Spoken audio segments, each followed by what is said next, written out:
3 young men made threats towards a sitting judge in the election petition case, and a few people in the NDC, I don't know whether it was a few or a lot, went ahead and signed a petition for them to be released, and they ended up being released. And now when people who are gender advocates or people who are feminists, etc., try to sort of even feel excited about the nomination of the professor, it always keeps coming up that how can you say you are a feminist? How can you say you care about women when other women were threatened and another woman sort of made excuses for them to be released, and now you say you are for this woman? And I feel like, obviously I would have preferred to speak to the professor herself about this particular, issue, to see what she was, to hear what exactly she was thinking or what went into, that decision to do that. What exactly gave birth to the idea to make that petition for her herself as a woman, seeing some of the pronouncements these men had made, to decide then to support their release? These were young men who had sat at a radio station very far away in terms of proximity. There was nowhere within the vicinity even of the courts, nowhere near the courts or even its environs, and had made some very unprintable remarks about the person of the then Chief Justice, who is a great woman by all standards, well-deserved, well-earned, a fantastic human being, and a very professional individual. Indeed, they were subjected to a trial. They were sentenced. They served a month of that sentence. They paid a fine in addition. They showed deep remorse. They expressed apologies themselves and through many other outlets, asking for a pardon. Indeed, remember that our Constitution also allows for a president at any time to grant pardons. There are times when this pardon is used even to free prisoners. There are times when this pardon is used to free people who have committed actual crimes and stayed in prisons for a long time. The people believe that they've actually reformed. Know that there's a Justice for All program currently going on. They even make recommendations for these people to be released because they have, one, shown remorse, they have changed, they have gone through some rehabilitation and all of that, so certainly. So, this is a matter that I think, you see, ever since this announcement was made, and it speaks to how our politics has degenerated.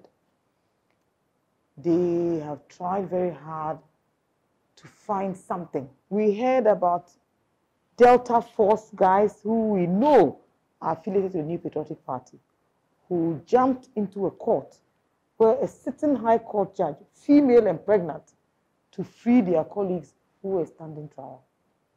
We're still waiting for those perpetrators to be prosecuted. I think that there was enormous politics around this matter.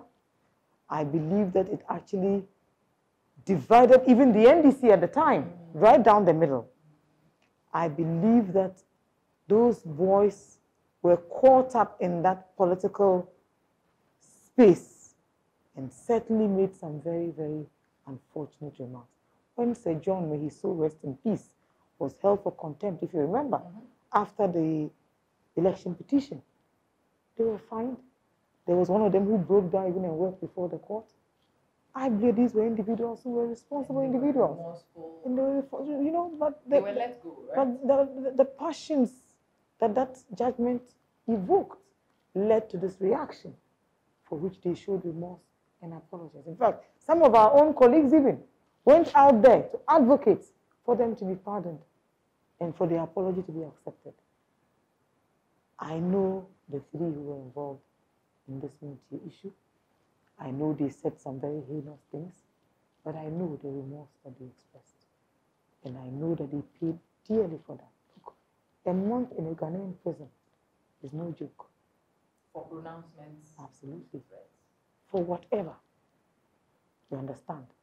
They could have served the sentence of a year and probably not even receive any rehabilitation, probably not be reoriented, maybe not even think that what they did was wrong or unacceptable. But in this case, even in the course of the matter, they realized that they had erred in their ways, they apologized, They got many leading people to apologize on their behalf. I think it is a matter that has actually run its course. And since they have not repeated any of these offenses in the last few years, I believe strongly that this is just political chicanery as we see in this country, that it is a case where once, look, I think we should rise above these things.